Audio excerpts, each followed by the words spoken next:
롯데 자이언츠의 후반기가 좀처럼 쉽게 풀리지 않고 있다. 8월 26일 기아 타이거즈와의 광주 원정에서 11대 16으로 패하면서 롯데는 3연패에 빠졌다.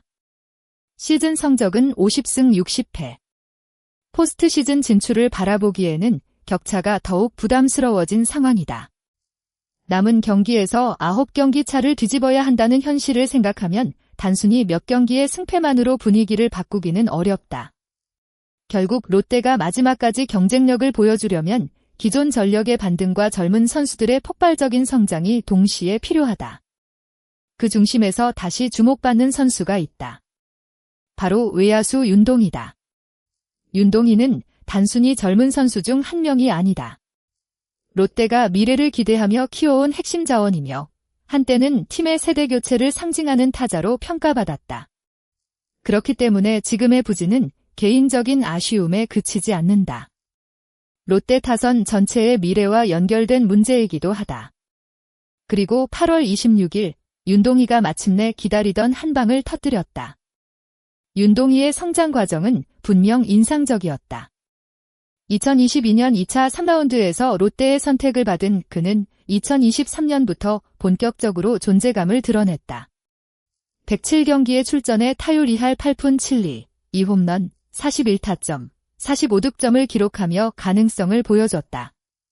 특히 항저우 아시안게임에서 보여준 활약은 그의 이름을 더욱 널리 알리는 계기가 됐다. 젊은 타자에게 필요한 자신감과 경험을 동시에 얻은 순간이었다. 그리고 김태형 감독이 지휘봉을 잡은 2024년, 윤동희는 한 단계 더 성장했다. 141경기에서 613타석을 소화하며 타율 2할 9푼 7리, 14홈런, 85타점, 97득점, OPS 0.829를 기록했다. 단순히 유망주라는 표현만으로 설명하기 어려운 성적이었다. 장타력과 타점 생산 능력까지 보여주면서 롯데 타선의 미래를 책임질 선수라는 기대가 커졌다. 팀 입장에서도 이런 젊은 타자가 중심 타선에 자리 잡는 것은 매우 큰 의미가 있었다. 하지만 상승세는 오래 이어지지 않았다. 2025년 윤동희는 97경기에서 타율 2할 8푼 1리, 9홈런, 53타점, 54득점, OPS 0.819를 기록했다. 숫자만 놓고 보면 완전히 무너진 시즌은 아니었다. 하지만 전년도와 비교하면 확실히 상승세가 멈췄다는 느낌을 지울 수 없었다. 그리고 올해 그 하락세가 더욱 뚜렷해졌다. 8월 26일까지 윤동희의 시즌 성적은 타율 2할 3푼 8리, 5홈런, 24타점, 25득점, OPS 0.689에 머물고 있다. 특히 전반기를 타율 2할 3푼 1리로 마친 것은 본인에게도 상당히 답답한 결과였을 것이다. 여기에 부상까지 겹쳤다. 6월 초 허벅지 부상으로 약 한 달간 자리를 비우면서 타격 감각을 유지하기가 더욱 어려워졌다. 복구했다고 해서 곧바로 예전의 모습이 나타나는 것도 아니었다. 후반기 들어서도 타율 2할 5푼 수준에 머물며 완벽한 반등을 보여주지 못했다. 그렇다면 문제는 무엇이었을까? 김태형 감독은 윤동희의 문제를 단순히 타격 기술 하나로만 보지 않았다. 감독이 강조한 핵심은 바로 스피드였다. 스윙의 속도뿐만 아니라 수비와 주루, 그리고 전체적인 움직임까지 이전보다 둔해졌다는 진단이었다. 김태형 감독은 윤동희가 변화구뿐만 아니라 빠른 공에도 제대로 따라가지 못하고 있다며 움직임 자체의 속도가 떨어졌다고 판단했다. 그래서 해법 역시 명확했다. 훈련에서 전력으로 질주하고 공을 던질 때도 힘을 빼지 말고 전력으로 던지며 타격에서도 빠른 스윙을 반복해야 한다는 것이다. 이 주문은 단순한 체력 훈련 지시가 아니다.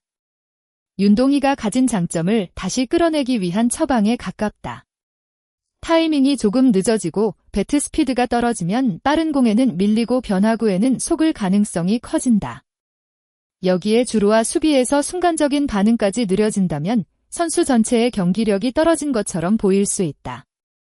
결국 김태형 감독은 윤동희에게 다시 몸부터 빠르게 만들어야 한다는 메시지를 던진 셈이다.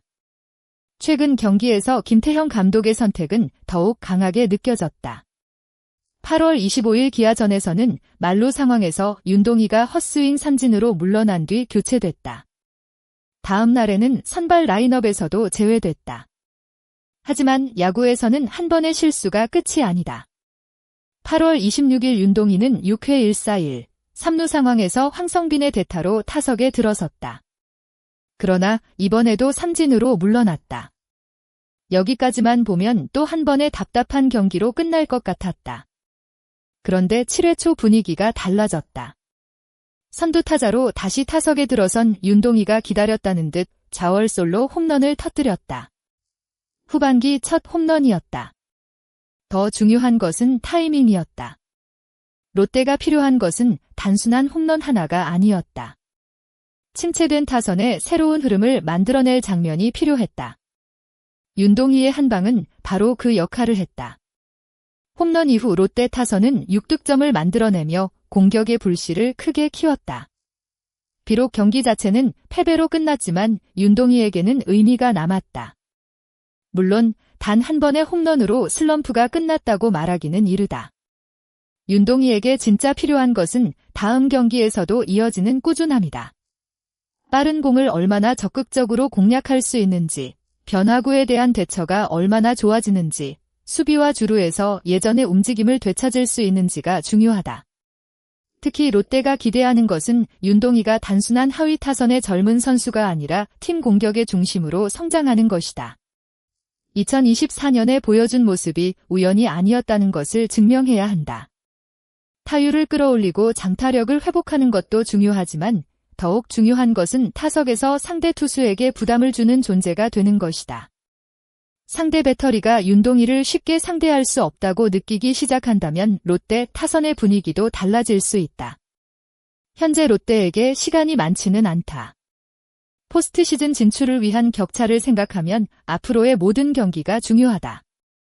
그렇기 때문에 젊은 선수들이 자신의 잠재력을 최대한 끌어내야 한다. 윤동희 역시 마찬가지다.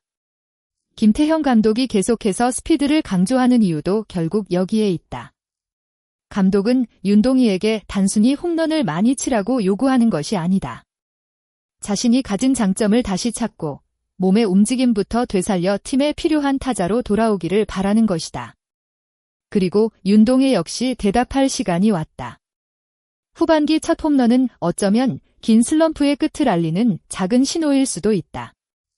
반대로 일시적인 반짝임에 그칠 가능성도 있다. 결국 진짜 평가는 앞으로의 경기에서 내려질 것이다. 다음 타석에서 빠른 공을 받아치는 모습이 나올까? 수비에서 한 발 더 빠르게 움직일 수 있을까? 그리고 무엇보다 팀이 가장 필요한 순간에 다시 해결사 역할을 해낼 수 있을까? 롯데 팬들이 윤동희에게 기대하는 것은 단순히 한 경기의 홈런이 아니다. 2024년에 보여줬던 성장의 궤도를 다시 이어가는 것이다. 어쩌면 이번 홈런은 윤동희에게 새로운 출발점일지도 모른다. 슬럼프가 길어질수록 선수는 기술적인 문제뿐 아니라 심리적인 부담까지 떠안게 된다. 하지만 한 번의 강한 타구가 그 무거운 분위기를 바꾸는 계기가 되기도 한다. 중요한 것은 이제부터다. 윤동희가 김태형 감독의 스피드 강화 주문에 경기력으로 답할 수 있을지, 그리고 후반기 첫 홈런을 시작으로 타격과 수비, 주루에서 모두 한 단계 올라선 모습을 보여줄 수 있을지 팬들의 관심이 커지고 있다. 롯데가 남은 시즌에서 반전을 만들기 위해서는 특별한 한 명의 영웅만 필요한 것이 아니다. 기대받았던 젊은 선수들이 다시 성장해야 한다. 그 중에서도 윤동희의 반등은 롯데에 상당히 중요한 퍼즐이 될 수 있다. 이번 홈런이 단순한 한 방으로 끝날 것인지 아니면 긴 침묵을 깨는 신호탄이 될 것인지. 이제 그 답은 윤동희의 다음 타석에서 확인할 수 있다. 끝까지 시청해주신 모든 야구팬 여러분께 진심으로 감사드립니다. 이 영상이 재미있고 도움이 되셨다면 구독과 좋아요를 눌러주시고 여러분이 생각하는 윤동희의 반등 가능성도 댓글로 남겨주세요. 여러분의 의견이 다음 야구 이야기를 만드는 데 큰 힘이 됩니다.